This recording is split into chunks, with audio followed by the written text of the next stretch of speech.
What is up, YouTube? You are listening to another episode of Behind the Wall presented by Perky Jerky. I am Kane Jr. 88, and joining me as always is my favorite bottle of Mike's Hard Lemonade, Pro Bowl 43, and in a surprising move, Thermite, well, he's not with us this evening. He's busy running around the cornfields of Casey, Illinois at his family reunion, so it's just going to be us two running the show tonight. And obviously this past weekend, we were road course racing up in the Finger Lakes region of New York at Watkins Glen International, the Go Bowling at the Glen, as well as the Xfinity Series Zippo 200. And with the recap of the Cup race, it's Tyler. Take it away. Yes, thank you, Kane. So, for the Go Bowling at the Glen, Denny Hamlin was on the pole. Very racy start as he was kind of really battling his teammate Kyle Busch. Chase Elliott was up there in the mix as well. But eventually kind of Kyle and Chase took over. Denny fell back, because that's just Denny. There was an early incident for Eric Almirola backing into the wall after a little bit of contact with Ryan Blaney. But the race got back going again, and it ran green to the end of stage one. A little bit of strategy, kind of like we've seen it the past couple of weeks with Pocono, people pitting before the end of the stages, and that's what we saw here. But surprisingly, Martin Truex Jr., with the amount of stage points he does already have, he decided to not do that and pick up an additional stage win. So stage 2 got rolling, track position a little bit shuffled, obviously, from those who had just recently pitted staying out. And it went green completely to the end. And Chase Elliott, who worked his way up to the lead, held on, and he took the stage win handily over Kyle Busch. So stage 3 gets rolling along, and they finally have another caution in lap 55 after Matt DiBenedetto stopped onto the racetrack. That forced the final set of stops. Chase Elliott got out ahead first, with Kyle Busch right behind, but unfortunately Kyle had to come back down pit road because they didn't get their car full of fuel, so he had to come back, top off a little bit more. Everybody was real close on fuel, but they were all kind of expected to hit the number, and it ran green from there. Chase Elliott took off, and Martin Truex Jr. was storming right behind. Chase had a nice sizable little lead for most of it, but Martin Truex Jr. just kind of chipped away and really kind of knuckled down those last 30 laps. A very tense battle as they were within a second of each other for most of it, and it got down to the very end within a couple of car lengths. Within the last laps, Martin Truex kind of slipped up a little bit. Chase got a nice little buffer. They took the white flag, and Chase bottles it going into one. Damn near spins out because he said he was wheel hopping. Martin Truex Jr. gets right back up to the back bumper of him, and they stay that way, going through the bus stop and through the carousel, and then Martin Truex ran out of fuel, and Chase Elliott cruised home for his first ever Cup win, and you know damn well what that means. That means I'm cracking a Mike's Hard Lemonade, damn it! Yeah, buddy! Woo! Ring the siren, boys! Woo! He cut out a little bit there, but yeah, ring that fucking siren. Woo! Oh, man. That's fucking awesome. Yeah, finally! After 99 career starts, that's exactly how many starts it took Kyle Larson to get his first win. Oh, I knew it came, and damn, this might taste good. That win tasted even better. He ran out of fuel not long after that. Special little moment there with Jimmy pushing him and getting the car back rolling to get the start-finish line. And, man, holy shit, Chase Elliott finally breaks through in that atrocious-looking car, which I'm not going to talk about here much more. We're going to get into that later, but just a super special win. So that Chase wins after leading for 52 laps. Martin Truex Jr. in second, Kyle Busch in third, Daniel Suarez in fourth, and Eric Jones rounded out the top 5.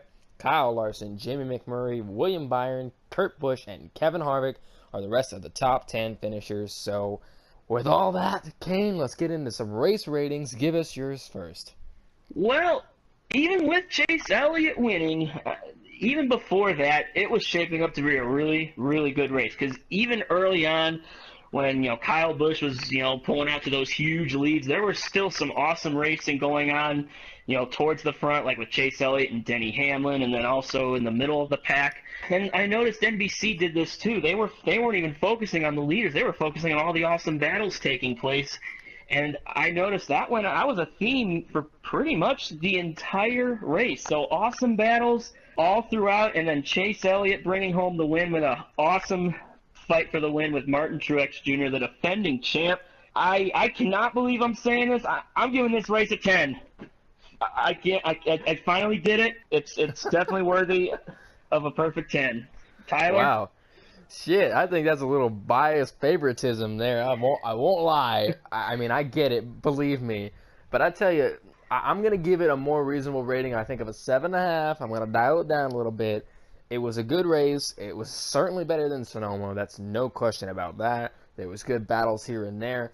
But you got to remember, there wasn't a whole lot of attrition or cautions or stuff like that. And to be honest, really, the battle for the win was great. But it's a shame there wasn't a little more variety. I think that the best races have a variety of people that are involved with the wins there. To me, really, it was just Chase, Martin Truex Jr., and Kyle Busch. And Kyle Busch kind of got fizzled out with his little problem on pit road on the last stop, and he got shoved all the way back.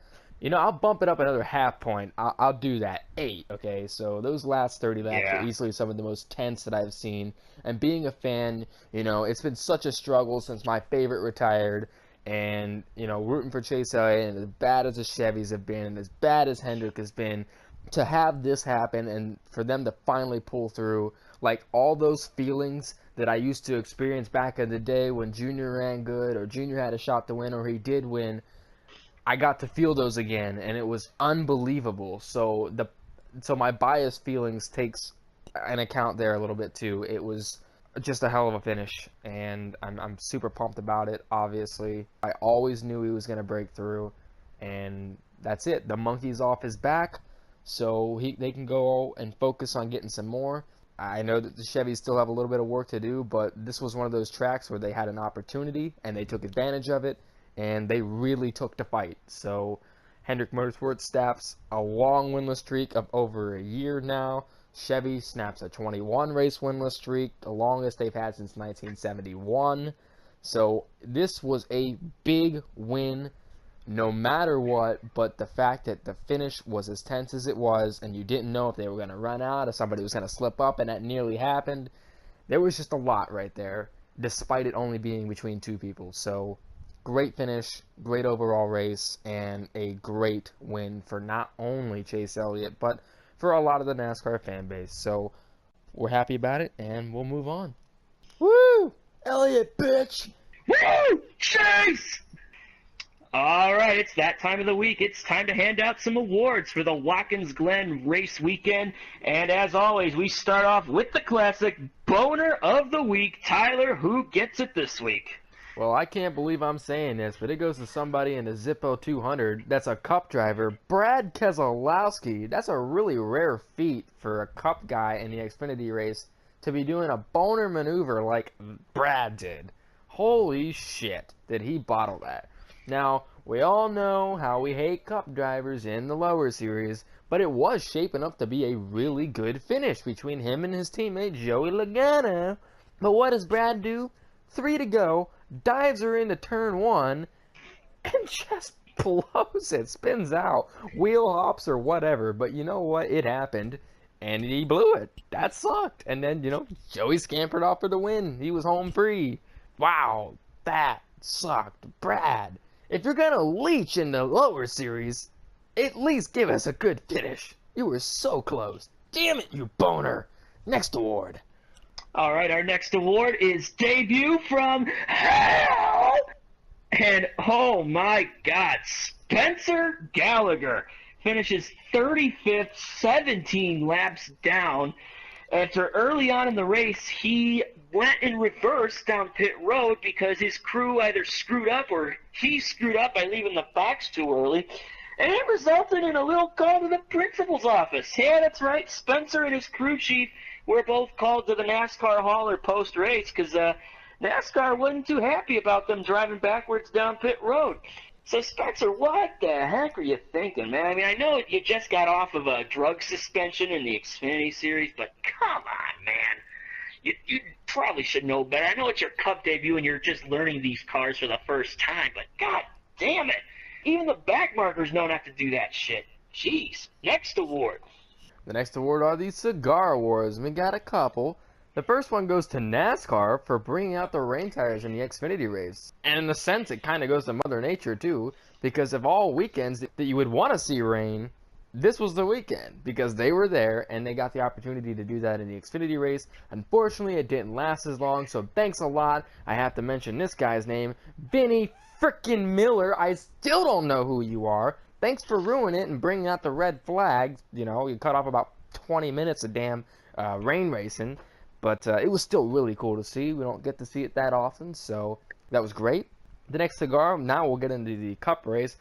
You know what's coming. Chase Elliott, come on. And really to Hendrick Motorsports for getting their 250th win, breaking a year-long drought. Chase getting that big monkey off his back, 99th start, just so many things. The stars really, truly aligned for this, and it just was his day to win.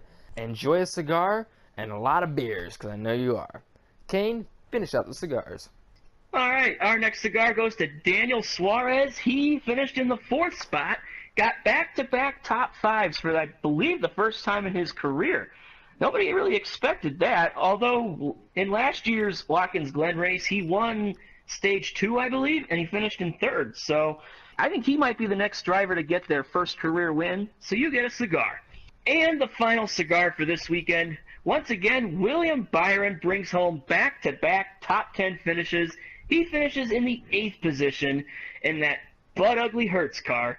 Willie, you're coming along. I think Hendrick Motorsports might finally be turning a corner. Obviously, with Chase winning, it's a huge step in the right direction. But if all 4 cars can start running consistently up towards the front, they might finally be turning a corner.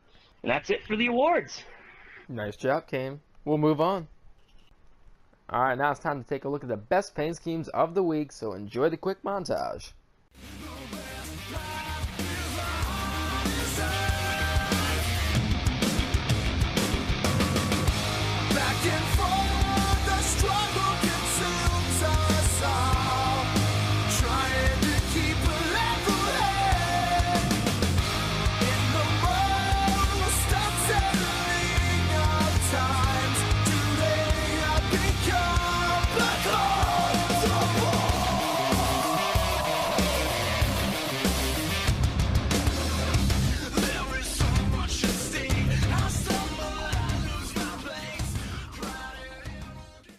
And as always, we got some really bad paint schemes this week, including 2 brand new paint schemes for returning sponsors that are just absolute letdowns. Tyler, what is the first one? Oh, man. I don't even think this deserves to be the first one to be talked about. I would love to save it for last, but, well, we're just doing it in numerical order. Chase Elliott, the winning car, his first career win, has to be in this piece of shit. Are you kidding me? Sun Energy, which has had some pretty awesome paint schemes, and by paint schemes I mean the one they've had for the past several years, and even earlier this season we saw a great looking paint scheme. Some people don't like it, that's perfectly fine, whatever, I don't see why not. I think it's a really colorful, flashy car. It looks good, you know, it's not like it's just weird, and it's badass, I think. That's the way I view it. You know, with that black primary base, lots of burst of orange and whatnot. Then you do this. I know why they did it, to match their WeatherTech car, because their paint scheme obviously changed, so now we're just going to go ahead and change the paint scheme for the Cup car as well. They just took a paint scheme and sucked all the life out of it. They changed the primary to blue, and yes, the blue is nice, like the other primary color scheme for Chase's cars, like the Mountain Dew ones, but that don't mean the paint schemes was good. Are you... God damn it! The flame is terrible on the front, and even worse on the rear. It just seems so weird. Like I said, they sucked the living soul out of this car.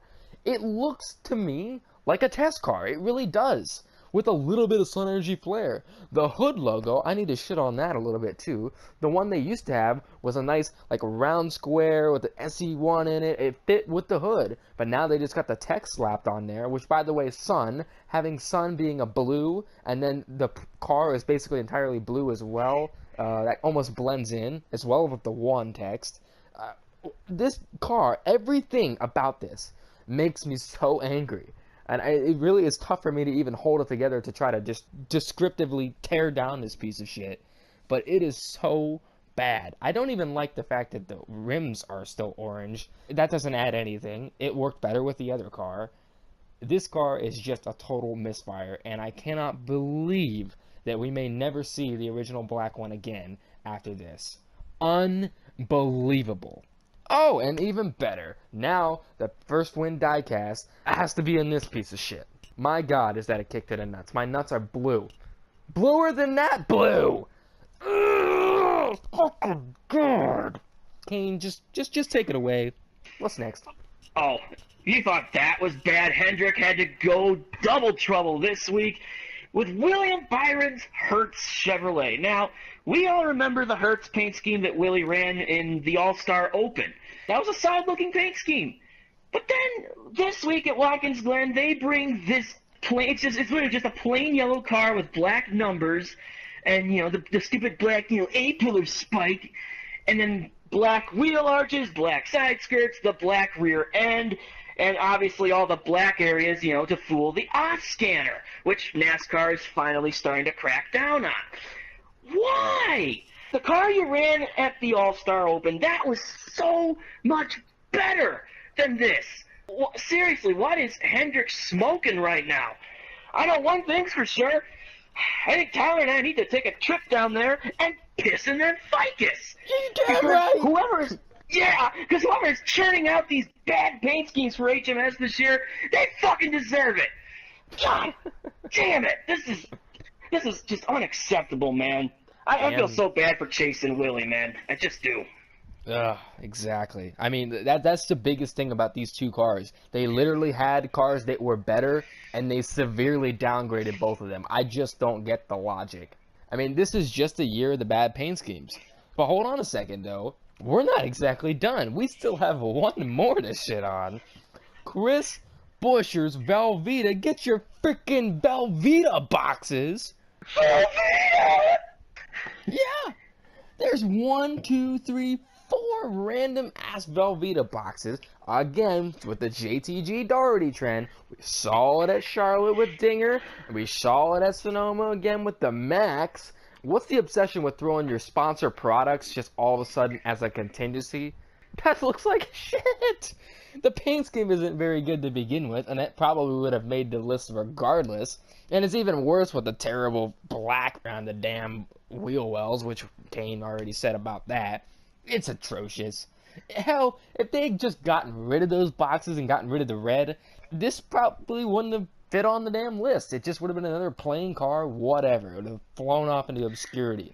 But stop this. I am begging you, JTG. It makes your cars look like shit. Seriously. And again, I know you're doing it for sport too, with your massive sponsor placements all over the place. Get your frickin' Slim Jim, Velveeta, Tide, Bush's baked beans!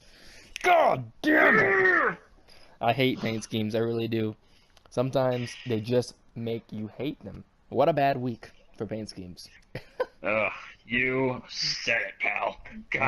God. I don't think my brain can comprehend any more of this shit, so we're gonna move on. Yeah, let's do that. Bye. Please.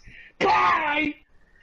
Alright, now it's time to recap the fantasy results and pick from Watkins Glen, and Kane is your winner after picking Martin Truex Jr., who finished second and got 51 points. Nick comes home in second, picking Kyle Busch, who got third and 43 points. Damani picked Kyle Larson, who finished sixth and got 34 points. And I round out the rear, picking Kevin Harvick, who finished 10th, a very not Kevin Harvick-like result of 2018, that's for sure.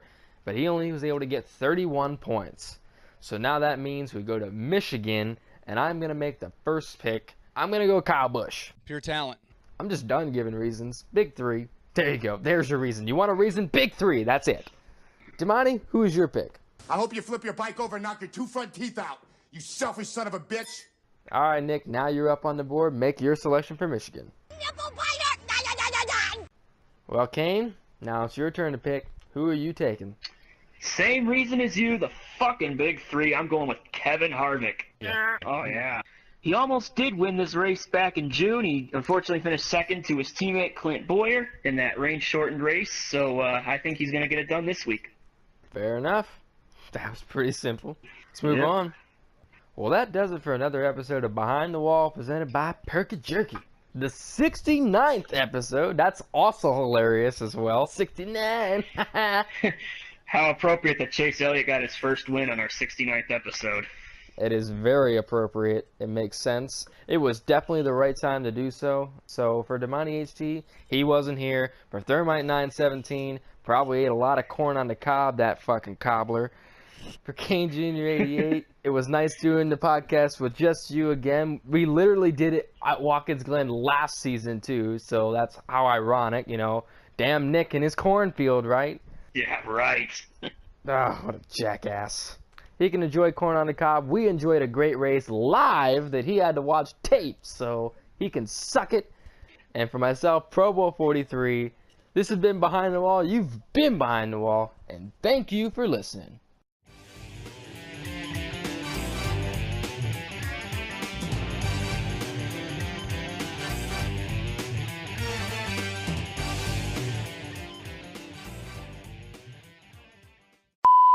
And so for myself, Pro Bowl 43, Thermite 917 can suck it, like I just said. So you've been by. So you've been by. God damn it! I gotta redo that. So Thermite 9. We were Damn it! We were Sorry. going so good. It's fine. Yeah. Oh hey, Adam Sandler, remind us what episode it is. 69.